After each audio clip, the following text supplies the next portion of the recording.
Hello guys, how you all doing? Great to have you here as always. So in today's video, So when did you move to America?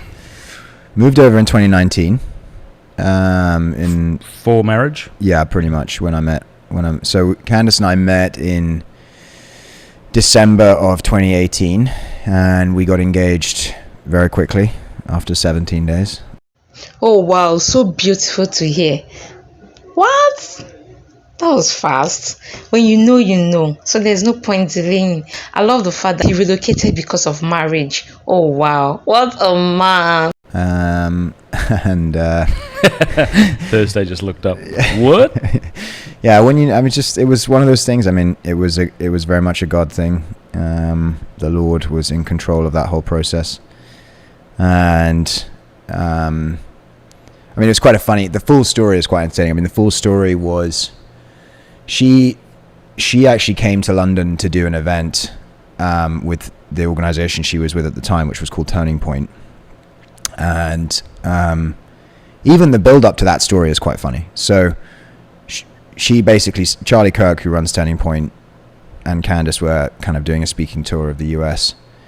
And UK, you mean? Or? No, this was still when they were in the US, okay. Right? And she said to him one day, she was like, I feel like we should go and do some events in England. We should go and do some events in London. And Charlie sort of was like, okay, well, you know, they'd sort of been thinking about doing something or a sister organization in the UK.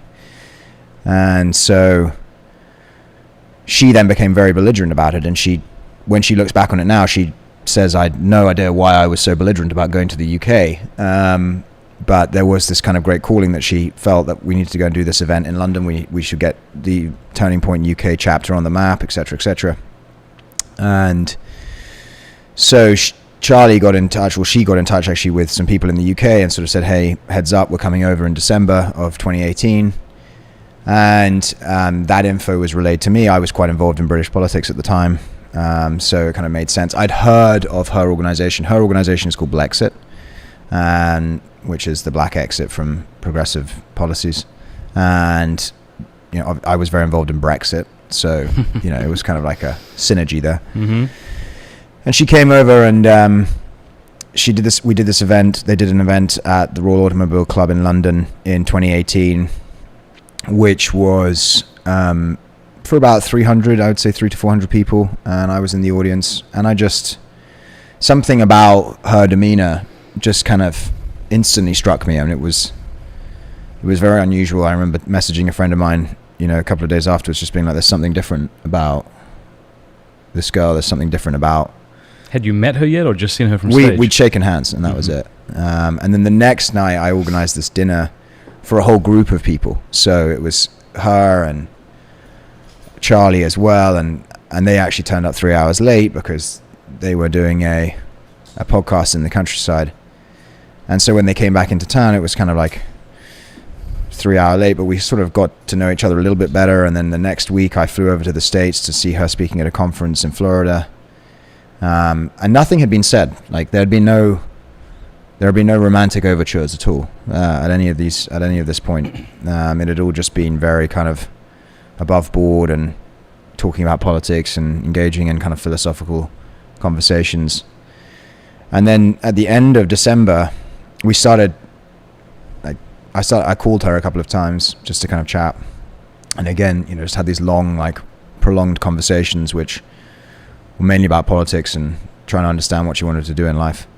And at the end of December, I was actually flying to South Africa at the time for New Year's, and I called her and I just said, listen, I know this is completely crazy and we've just met, but how do you feel about getting married to me? Whoa, just like that? Unbelievable.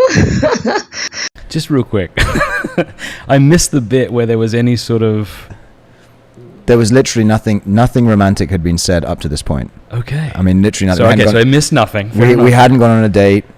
We had not talked about marriage or the future or anything like that. All right.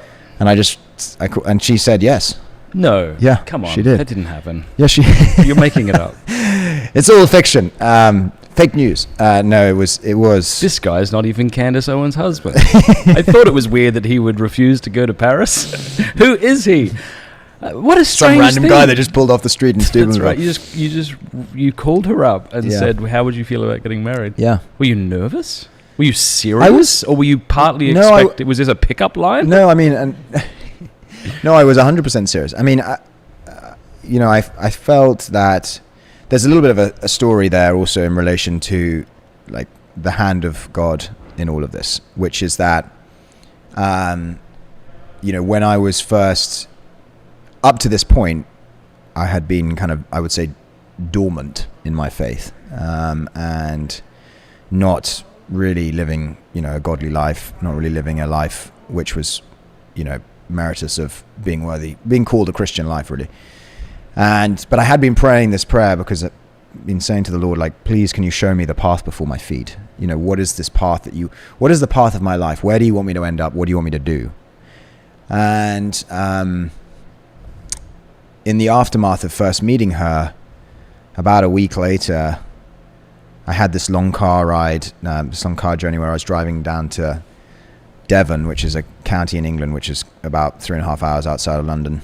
And I remember having this very powerful, vivid emotion, kind of overwhelming sense of God speaking to me saying, you were praying this, you were asking for this, so here is the path. There are now two paths before your feet. There's the path that you've walked currently, which is, in many ways, I would say like a life not lived for him, right? It was a life lived for me. And then there's a second path which I'm putting in front of you, which is a life which you don't necessarily know the outcome of yet. You don't know where this path is going to lead. But this is the path that I'm putting before your feet, and it's now up to you to choose it. And that car ride that I had, kind of was formative in some ways because I felt this overwhelming sense of, I have to act. This is it. This is that cringeworthy moment that they talk about in all films where it's like you have to choose the right path for you, mm-hmm. And so it was that kind of moment, and I realized that God was speaking to me, and so I called actually my dad at the time, and I said to him, I said, I know this is crazy because next weekend is Christmas, but I'm going to fly to America tomorrow and go and spend some time at this conference where she was speaking at. I'm getting mixed up in the timeline. Was it after this car ride where you felt God speak to you that you then called her? So we met on December 11th. We had dinner on December 12th. It was about a week later on December 18th that I had the car ride, right. The car journey. The next day I flew to the US. That was when we spent 3 days together just getting to know each other. Then I flew back to England for Christmas, Gotcha. Spent Christmas with my family. And then the week after Christmas was the week that I called her a couple of times, started to get to know her. I said, hey, do you want to FaceTime? It was like, I was expecting like a 10-minute FaceTime. We ended up FaceTiming for like 3.5 hours. And then on December 29th, I asked her to marry me. Wow. So that was the kind of, it was crazy. Everyone thought I was mad. Everyone thought we were both mad. It was just nuts. Like, my parents were kind of like, what is this? Are you being serious kind of thing? And,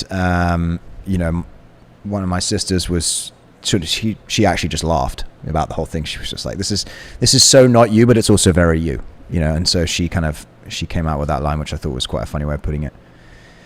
And then, a lot of my friends kind of didn't believe it, or they sort of thought that I was trying to hoist something on them. And then they kind of realized that I was being serious, and then a lot of them got on board. And then kind of, we didn't just sort of announce it to the world because it was kind of too much for a lot of people to process. They just thought that it was like a joke. And so we kind of held back announcing it, and I think we finally actually put something out about it kind of in February or something like that. But that was the kind of timeline that we went through. How long were you engaged for until you married? 8 months. 8 months? Yeah, we got married in August of the following year, 2019. August, when? Yeah, August the 6th. Yeah, don't mess that up. Yeah. August 12th for me, that's why I asked. Oh, really? Yeah, 2006. Oh, wow. That's so cool. Yeah. I had the pleasure of meeting your bride yesterday. Yeah. What an unbelievable cool, woman. Huh? Yeah, exactly. This is a marriage made in heaven. They are very lucky to have each other. I love how they made God the center of it all in their marriage, God's standard of marriage. Wow, this is beautiful. The kind of stories I love to hear. I hope you enjoyed this beautiful love story as much as I did. See you on the next one. Be at peace with yourself and with all mankind. Bye bye. Please hit the subscribe button.